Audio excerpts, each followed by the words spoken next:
Are you ready for an open discussion with the best of the best and the best of what's next? Welcome to the Tony DUrso Show. Join in on a great conversation today with some of the world's great influencers as they showcase great advice and techniques that made them the game changers they are today. Now, here's Tony DUrso.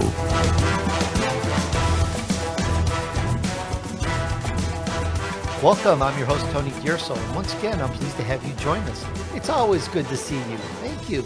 And at the time of this recording, it looks like we're well over 18 million listens throughout my podcasting career. That includes radio audience. And I want to thank you for faithfully listening every week and sharing with your friends. Friends help friends succeed. And this is all designed to help you and your friends turn your vision into reality. And today we're chatting with someone at the top of their category, an elite entrepreneur. We're going to discuss extraordinary wisdom of awareness with Michael Benner. Now, intelligence is an interesting word. We all believe we're good on that. And I often hear people say how much smarter they are than other people. I've heard this all my life. And I've personally met the smartest person on earth multiple times over. I say that with a little silliness, but why do some people think they're so smart? Are they?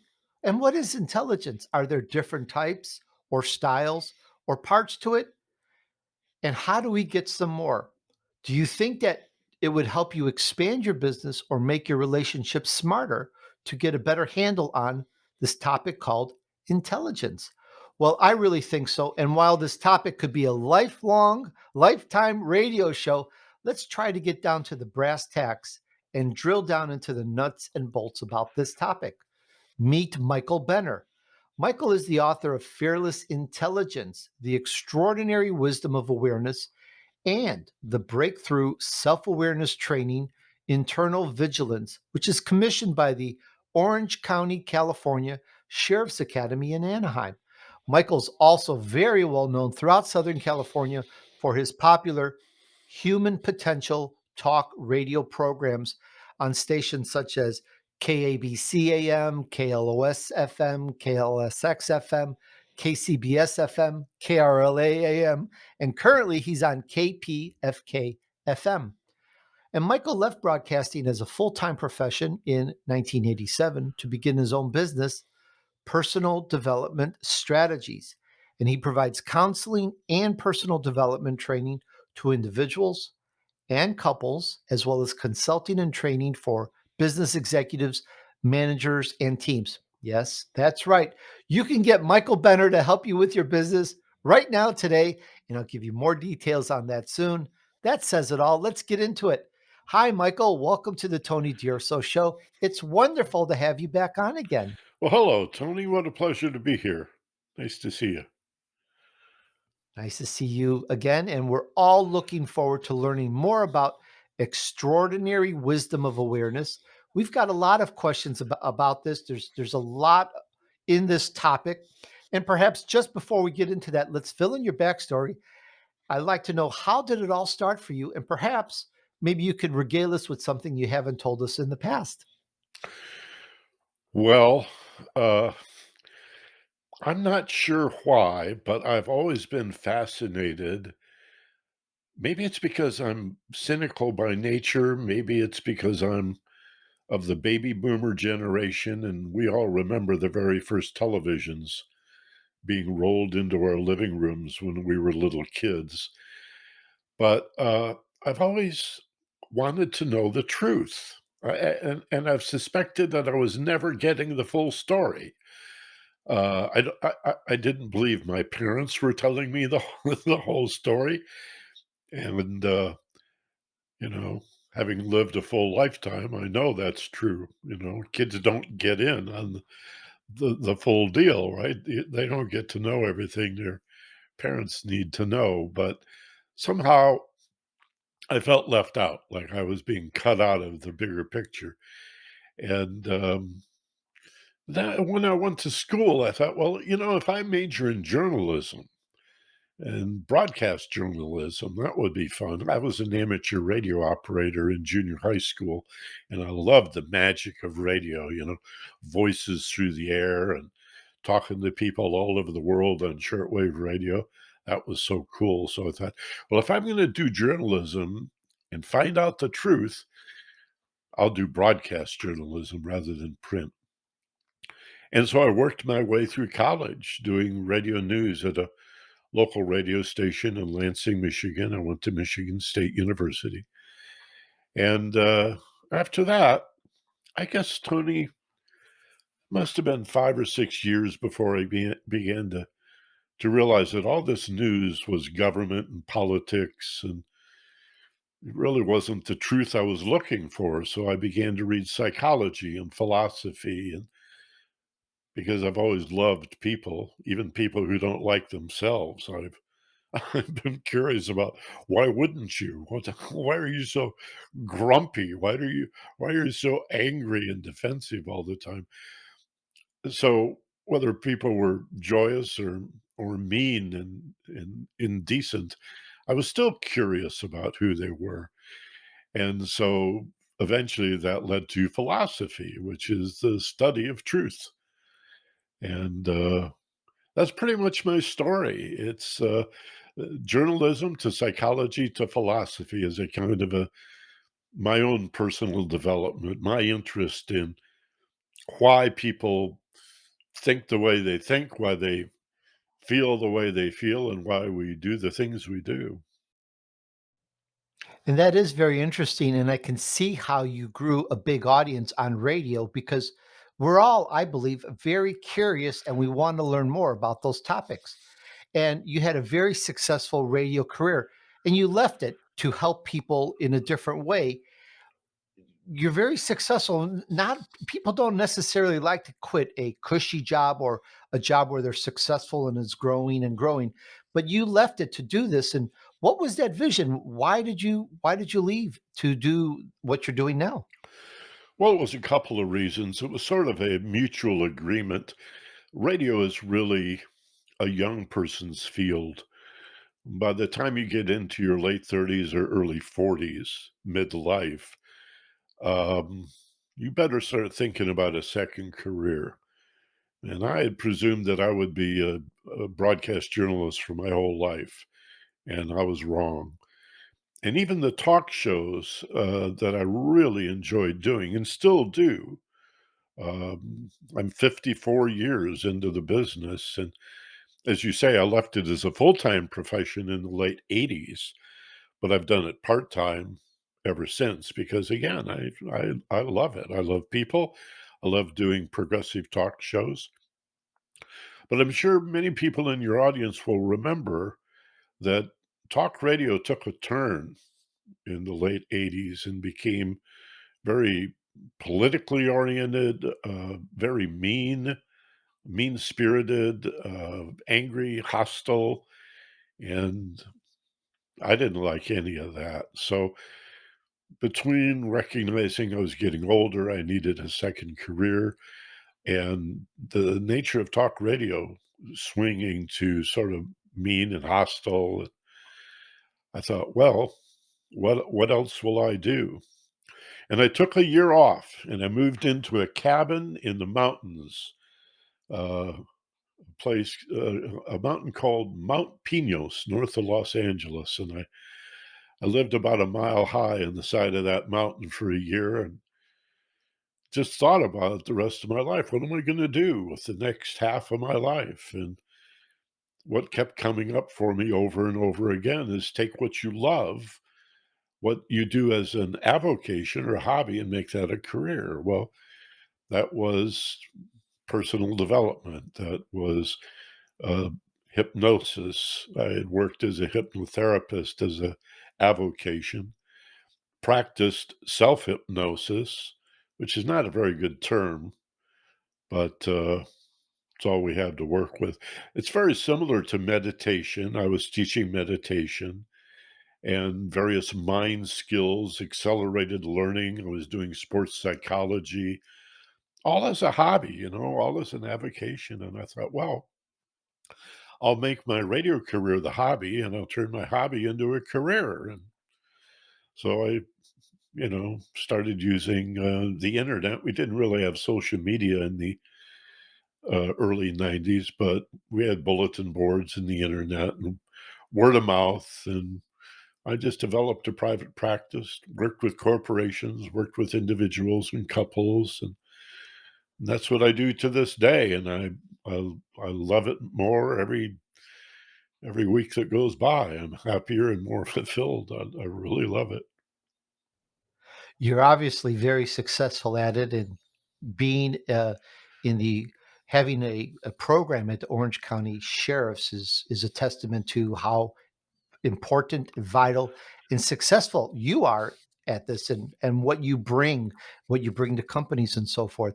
And you mentioned earlier that this is something that you love to do, and people don't always do what they love to do. It's this purpose, this reason that really pushes them through barriers, through blocks and so forth. So is there something, I just want to go deep into, why did you decide that this would be the avocation, the career for you? Besides the fact that it was, you found it a lot of fun and you loved it, was it did you find that this was the fulfilling program that you really wanted to do in your life? For whatever reason, Tony, I've always done what I wanted to do based on what I loved, not what I thought, but what I cared about. As a matter of fact, my second book is on that very topic about, well, Joseph Campbell said it best, I think, follow your bliss. I think most people overthink. And notice I began that sentence by saying, I think. I think I overthink. I think most people overthink things because that's all we're taught to do when we go to school. You could have a master's degree and three PhDs, and nobody ever teaches you about emotional intelligence. And yet, that's where the wisdom lies. You titled the program, the subtitle of my book, Fearless Intelligence, is the extraordinary wisdom of awareness. Most of us are much more aware of our thinking and our abilities to think than we are aware of our feelings and why we feel the way we feel, and how to take responsibility for feeling as a response rather than something done to us, and how to manage those feelings so that they're not overwhelming and cause us to behave reflexively, in which case we end up saying and doing things that we regret. So there's an enormous field here that's just emerging. The first books on emotional intelligence were available in the mid 1990s. So it's only been 25, 26 years that there even has been such a thing as emotional intelligence. And it really came out of stress management that began just a decade before that. So this is all part of what's come to be called positive psychology. Psychology until 3 decades ago was always about abnormal psych and helping people that had anxiety issues or personality disorders or psychic breaks with reality. About 30 years ago, maybe even close to 40 years ago, people in the field began to study, well, what are these happy, healthy people doing? Maybe we could learn from the happy, healthy, successful person how to help other people be happy, successful, and fulfilled, and address these questions that we rarely hear addressed, like, why am I here? What am I for? Who am I? Is there a meaning and purpose to all of this? Is there something beyond being a producer and a consumer, beyond earning and spending and acquiring stuff, repairing it, replacing it? The bumper sticker, he who dies with the most toys wins. Well, we all know that's sarcastic, but what replaces it? What are we supposed to do once we have enough, once we're financially secure and have the family and the home and the career that we want, what are we going to do with our lives? And so this positive psychology, this is what's fascinated me. And everybody's got that little tug or that little pull. Most people don't honor it. I'm here as one of a large number of people in the field to help those who are willing to honor that longing or that urging to understand these things. We're talking with Michael Benner about extraordinary wisdom of awareness, and you can find him at michaelbenner.com. Michael, we all know how to spell that. Benner is BENNER.com, michaelbenner.com. Michael, amazing insights. And I want to get into your vision path. I want to talk about your book. We know the title is Fearless Intelligence. And we're going to talk about that. But just before I even go into that, let's go to basic. Fearless intelligence. We're talking about intelligence. How do you define intelligence? Well, I think before we even talk about knowledge and understanding, and before we talk about intelligence, we need to talk about awareness because this is the missing element. Very few people are aware of awareness.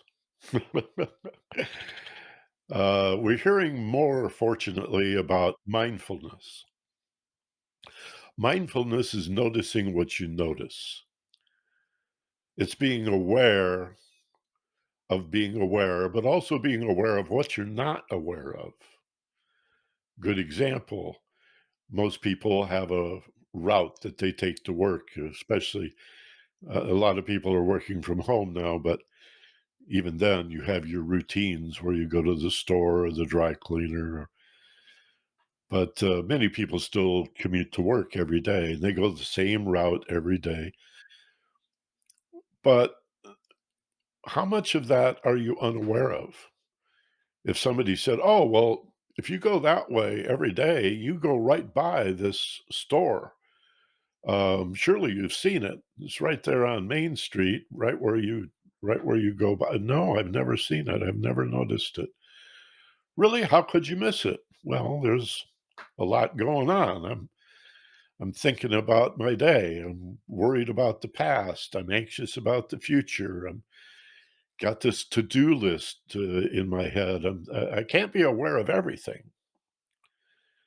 But we could learn to be aware of what we are aware of and what we're not aware of. And so intelligence is really organizing what we're aware of. It's finding the patterns of thought and the belief systems that express themselves in our feelings and understanding ourselves better by being aware, not just being a thinker, but being aware of which thoughts are deliberate and which are intrusive. Intrusive thoughts are curious because when you're not applying your thinking to a particular task, your mind doesn't stop working, doesn't go quiet. It chatters according to its own agenda. And we call that thinking, but it's not deliberate, it's not purposeful. It's called by brain researchers task unrelated thinking, TUT. They call researchers call intrusive thinking tuts. It's just a lot of mostly negative nonsense. It's being churned up inside your head. And again, people call that thinking, but it's very different from applying your thoughts in some productive, task oriented way. So we're not very aware of our thoughts. We're even less aware of our feelings. So let me get this part down. We're we're more intelligent if we're aware or more aware of what's going on. And so intelligence is based upon awareness, so far as I understand it. And now I'm tying in the title of your book, Fearless Intelligence. So if we're aware of something, and I'm just maybe being silly, I'm just trying to think with this step by step. If I'm aware, I can be fearlessly aware, perhaps you could fill it in and explain that the title and what that means. Well, it's the perfect question at the perfect time, Tony. Thank you. Fear, whatever name we use for it, men in particular may deny their fear and say, well, I do have my concern, or I'm a bit apprehensive, right? A little nervous or anxious about this or that. So a little bit of anxiety or trepidation or apprehension or just mild nervousness, it's still fear, all the way out to panic, or horror or terror or, you know, phobias or obsessive compulsive thinking or panic attacks, or it could be sleeping disorders, eating disorders. So many problems are related to anxiety. And whatever name we use, it's fear. So fear, stress, anxiety, I guess those are probably the big three names. They shatter attention. They shatter awareness. The more anxious and nervous and stressed and fearful we are, the less aware we become. And there are reasons for that. They have to do with the fight or flight response and an area of the brain called the limbic brain and a structure in the brain called the amygdala. We don't need to go into that unless you want to. But the important thing to know is just a little bit of nervous anxiety is enough to begin to erode in a very significant way our awareness. Well, that makes us less intelligent. So the more stressed we are, the more stupid we become, the more unaware of our thoughts, the more unaware of our feelings, the more unaware of our behavior, and we become more reflexive and more like animals uh, in this way. So, to learn to manage stress and anxiety, to relax in the face of uncertainty and unawareness and confusion, is to become more aware and therefore more intelligent. It's really interesting, and I'm comparing this to going out into the mountains, the forest. It's unknown. You don't know particularly what wild animals there are, what bears you may run into, and knowing that can curtail that awareness of what's going on, and you're not necessarily as carefree and, oh, look at the pretty flowers, because you're a little bit worried or concerned because you know that there's a lot of bear sightings or wild animal sightings, or you know, bobcats or mountain lions or what have you. And I go out in the mountains a lot, so this is very real to me, especially if there's signs saying, beware of rattlesnakes. All of a sudden, I'm no longer noticing the area and taking pictures like I would, because I'm a little bit more less. It sounds like I'm saying it wrong, but a little less intrepid and more concerned, and then therefore I'm being aware of less. So, but that's not fearless intelligence. I'm just thinking of how can I apply that? How can we apply that in our world with we don't know what the news is going to necessarily be tomorrow. There's people that kind of very concerned about it. So, how can we apply that a little bit more and be more aware? I guess if we're more aware, we're more in control of what's going on. Well, knowledge and understanding is what's standing in between that trepidation. And you read the sign, beware of rattlesnakes. The question is, do you understand rattlesnakes? Do you know where they live? Do you know their behavior? I think the Boy Scouts said it best. Their motto is be prepared. You and I live in California. There's a lot of earthquakes here. We study earthquakes. Remember in school, we had, if not earthquake drills, you at least had fire drills. Why do they do that? So people don't panic, so they're not so afraid if it happens. You practice that emergency. So the more we know about earthquakes and the more prepared we are, the less fearful we become when they actually happen. The more calm, the more aware, the more intelligent, the better decisions, the less likely we are to panic and act reflexively. Well, think of that in our daily life and affairs. At work, you're stressed, you're worried, you don't know what's going to happen next. All fear is fear of the unknown. Stress and anxiety is about confusion and uncertainty, not about danger. This is the critical thing to know. We've pinpointed here the whole show. Fear is not about danger by any name, just a little bit of nervous anxiety, all the way out to panic and everything in between. That's not a signal of danger. It's a signal of not understanding, not feeling in control, being overstimulated, being unaware, whether dangerous or not. How often have people said to you, Tony, what are you worried about? And you said, gosh, I don't know. Well, that's the point. See, that's what fear by any name is. It's the not knowing what's going to happen next. It may not be, it probably isn't. There's not that much danger in the world. You see, so fearless intelligence is learning to understand two things: your situation, it's called situational awareness. When I worked with the Sheriff's Academy, those men and women all understand situational awareness.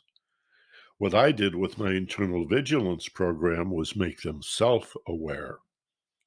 And that's the other area. It's one thing to be aware of your situation and the unknowns in the world. It's another thing to be unaware of yourself, who you are. Uh, uh, why do I feel grumpy today? Why am I on edge? Why do I feel frustrated? My God, I can feel anger coming on here. Why am I angry? And then do I have the ability to look at anger and find the hurt in the anger? How many people even know that anger is a defensive expression of hurt, emotional hurt? Why am I hurting?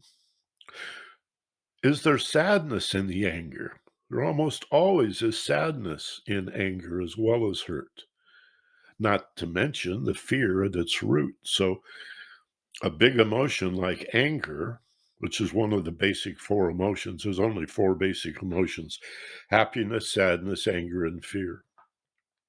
Anger is a big one, but it's comprised of several other feelings, and few people have had the exposure to the science, to the studies, to the information they need to understand their emotional responses intelligently, much less to find the wisdom that is inherent in those emotional feelings.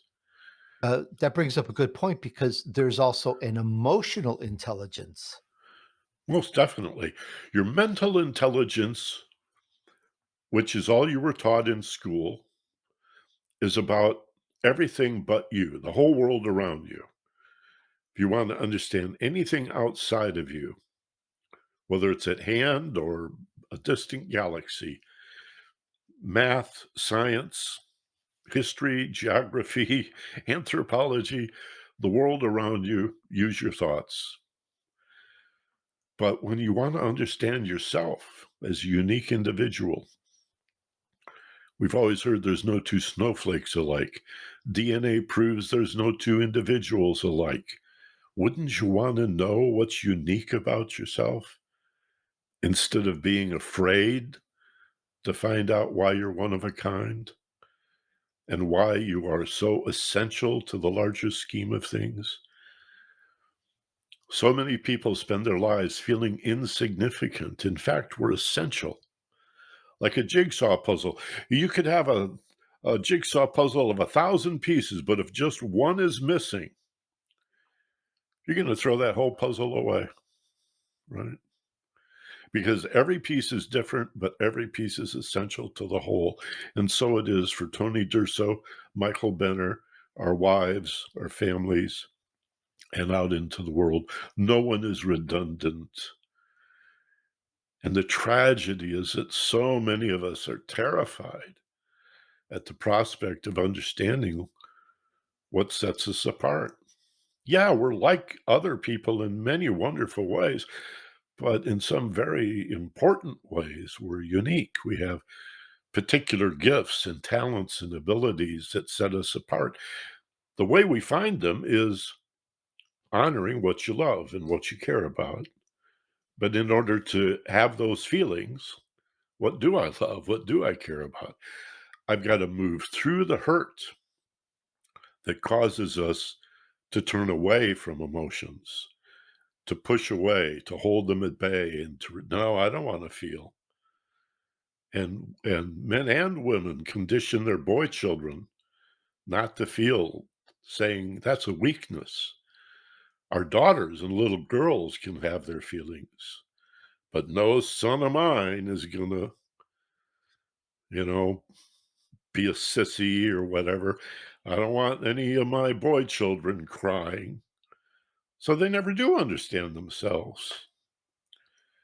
And even women as young girls who are allowed to have their feelings don't have the training. Again, it's a brand new field. No, there's nobody's at fault here. It's just a new field.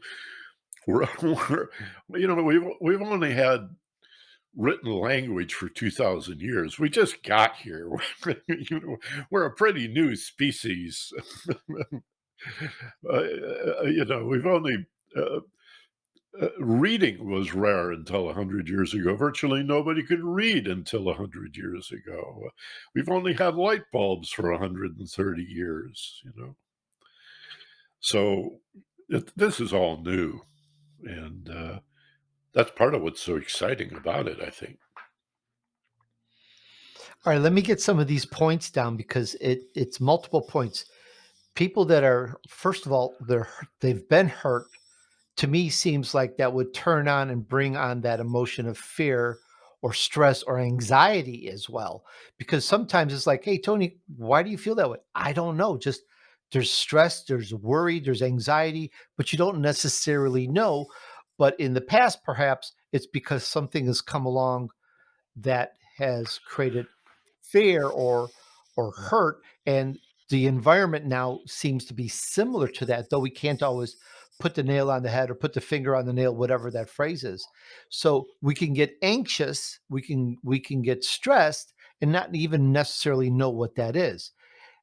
Can you comment on that and also give us how can we help that, because there's a lot of that going on today, though we sometimes think we know why. It's not necessarily the real reason why, because I think if we knew exactly why, we wouldn't have the issue anymore. Well, again, the brain is confused.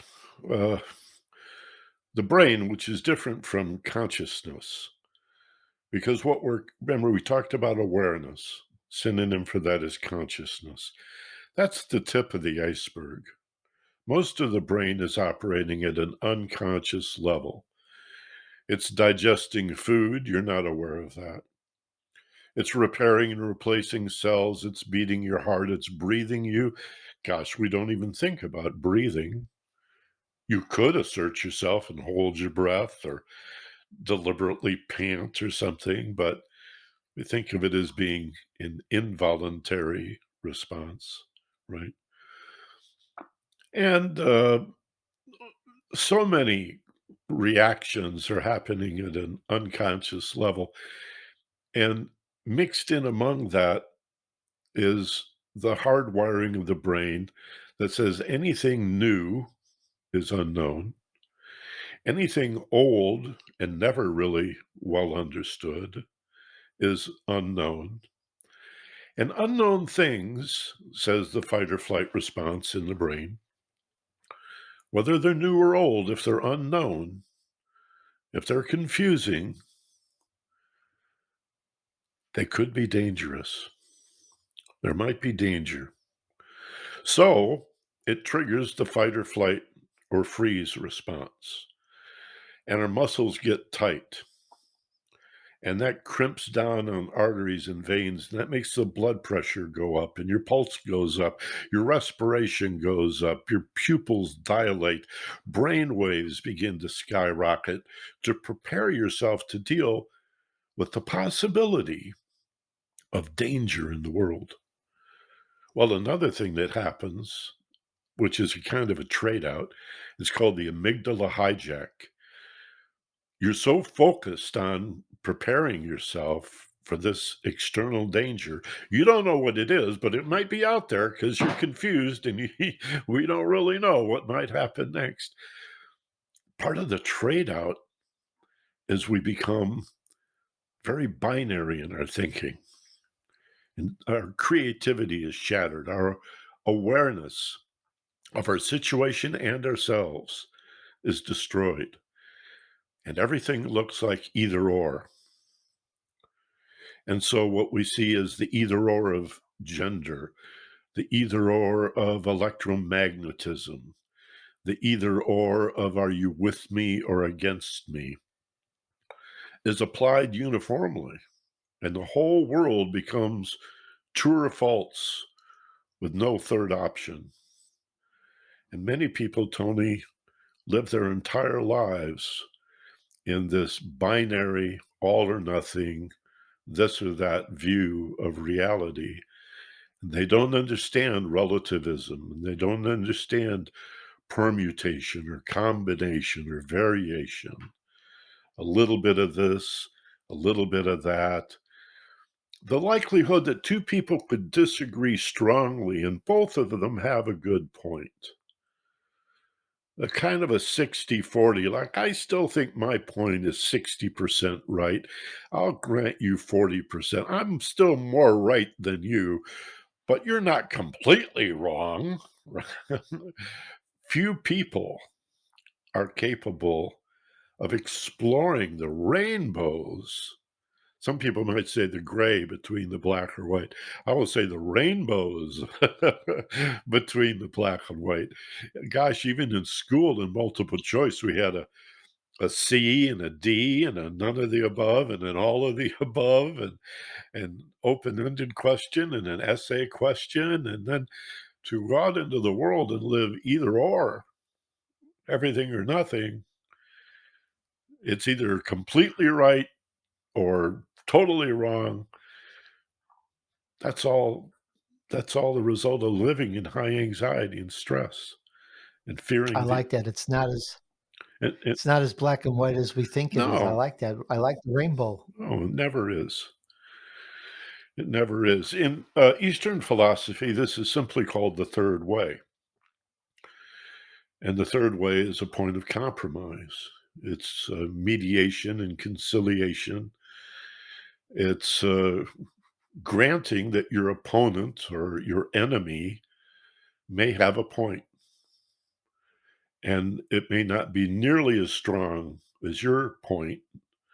Their sense of right might. I'll give you an example, okay? This is an example of what's called the two truths doctrine in philosophy. If my friend from Hawaii, Pichello, and my friend from Alaska, Joe, come and visit me in Los Angeles on a day when it's 65 degrees, the guy from Alaska says, "What great weather." Joe says, "Do you mind if I take off my shirt and enjoy this balmy 65 degrees?" No, of course, that's fine, Joe. Enjoy yours. But my friend Pichello from Hawaii is freezing. He wants a sweater. He says, "I don't know how you guys live in this weather. It's 65 degrees. I'm freezing." Well, most people would say one of them is right and one of them is wrong. They're both right. That's relative truth. But there is an absolute truth. It's 65 degrees. Whether you think that's hot or cool or cold, you know, that's the relative subjective truth of a particular individual. But the absolute truth is, on the Fahrenheit scale anyway, forgive me, international people, we're Americans, we don't know Celsius. Uh, the absolute truth is it's 65 degrees. So you acknowledge the absolute truth, it's 65, but we must also acknowledge the subjective truth that Joe and Picello disagree about whether it's a warm day or a cold day. And they both, there's truth in both of their positions, their truth, relative truth. You would think that we would have this down, this understanding by the third or fourth grade. But I know a lot of people that cannot handle relativism, and because they're anxiety ridden and fearful, they cling to the absolutes. No, no, Michael, this is all right. No, no, Michael, this is all wrong. Well, these people disagree. They can't both be right, can they? Well, yes, actually, they could, you see. But you need to be relaxed in order to be more fully aware. This is expanded awareness or higher consciousness. The brain needs to feel safe to begin to release this amygdala hijack.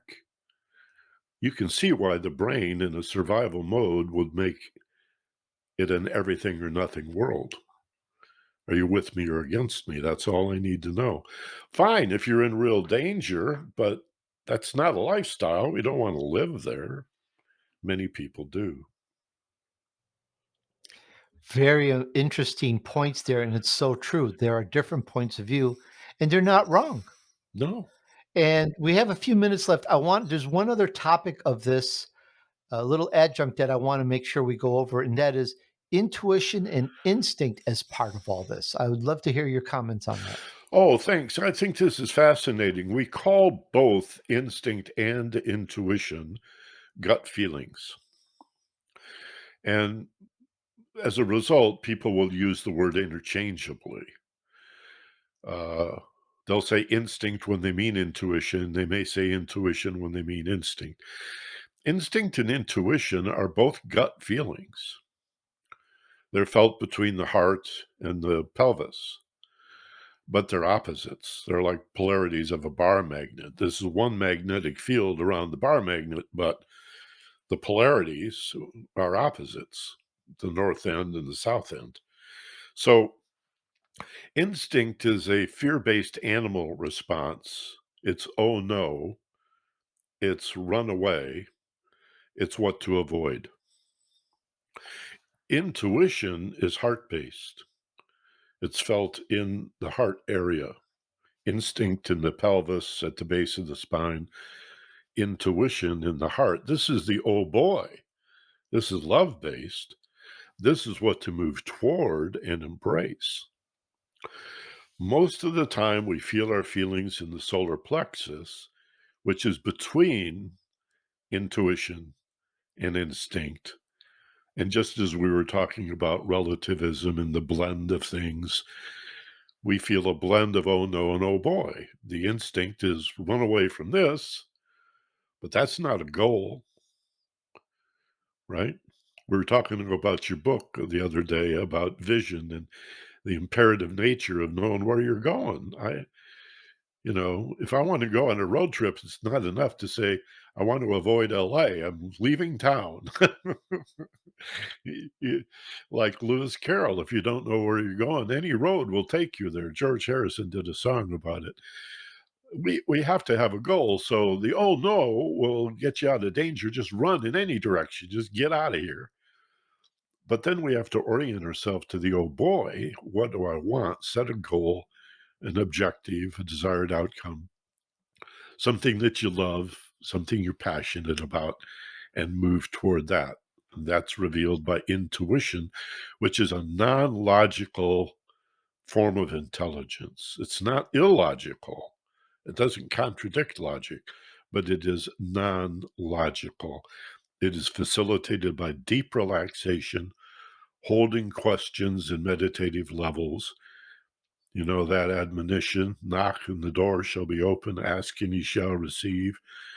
You hold the question in mind in a deeply relaxed state, you'll get a very profound and insightful response that will reveal your personal truth.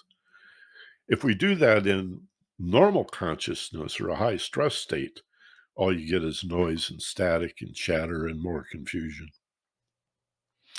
But if you go out to the mountains for a couple days, it all quiets away, and then you can really focus on and get the real answer.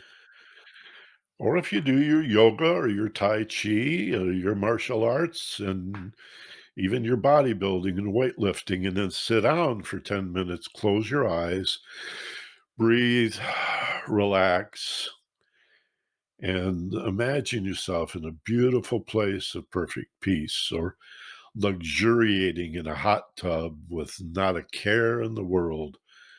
The brain is the the brain and the unconscious mind doesn't know the difference between real and imagined, so it goes, "Oh, we're safe. We can drop all of this anxiety and fear. We can drop this either/or absolutism. We can think creatively. We can dream. We can, gosh, wonder about this and be curious about that and move through our anxieties and our fears and our heartache and discover what do I really care about? What do I really burn for? What are my passions? If I had 50 million in the bank and not a care in the world, what would I do with I mean, I'd travel around, I suppose.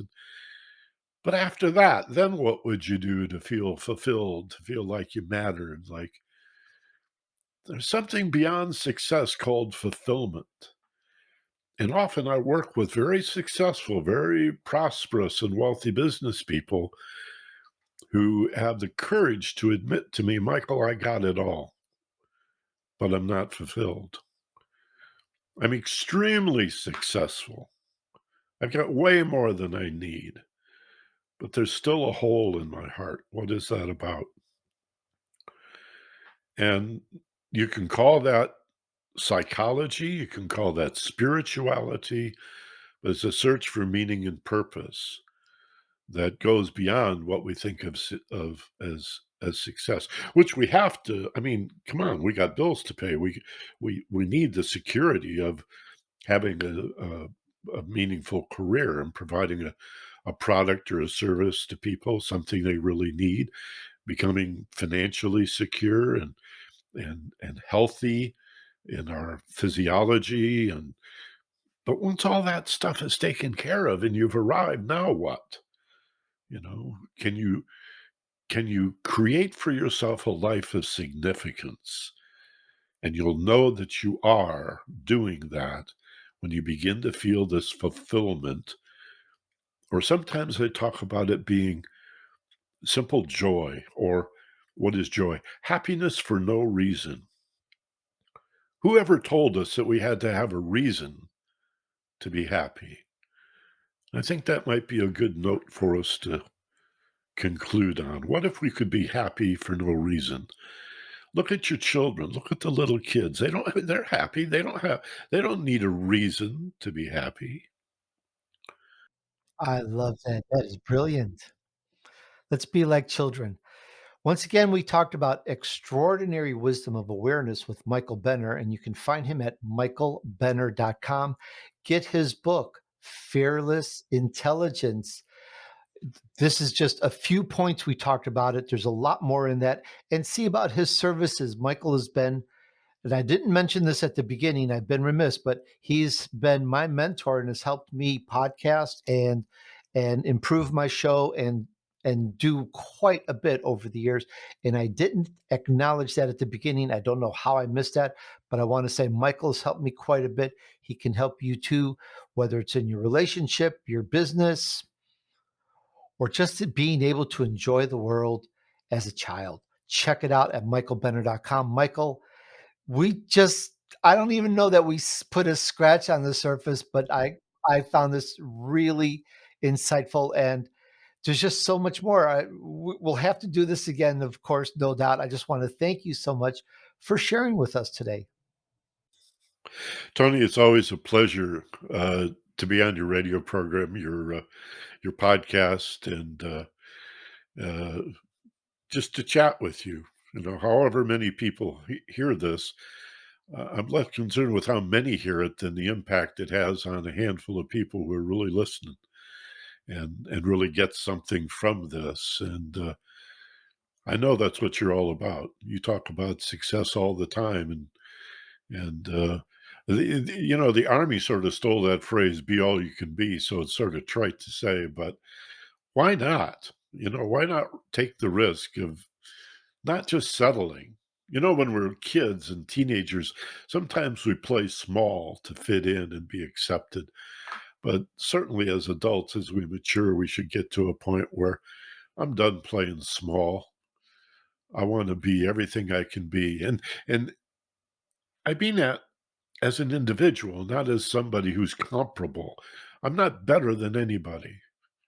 I'm not inferior to anyone, but I'm unique in a few really significant. I'm like others in a lot of ways, but in some ways I'm absolutely unique, just like everybody else. Sort of a little joke there. Congratulations, you're unique, just like everybody else.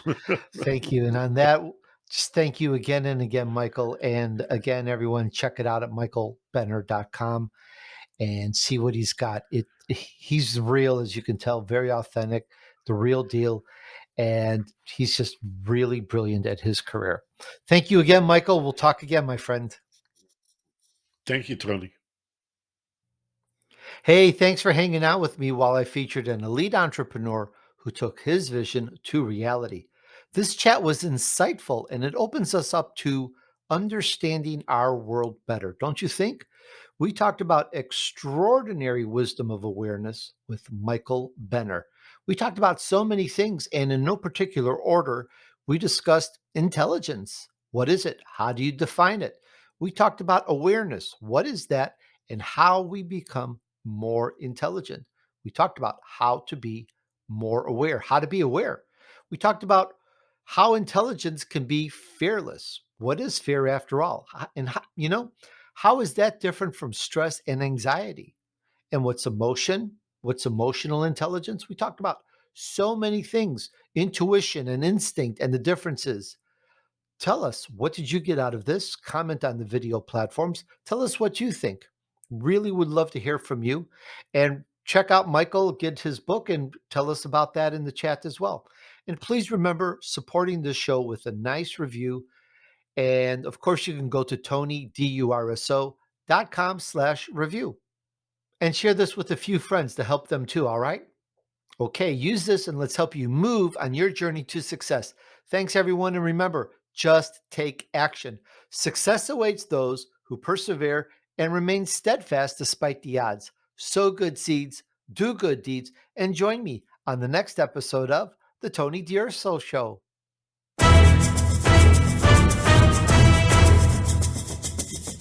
We hope you've enjoyed this week's edition of the Tony DUrso Show with his key influencers. Be sure to tune in again next Friday at 5 p.m. Eastern Time, 2 p.m. Pacific Time on the Voice America Influencers channel.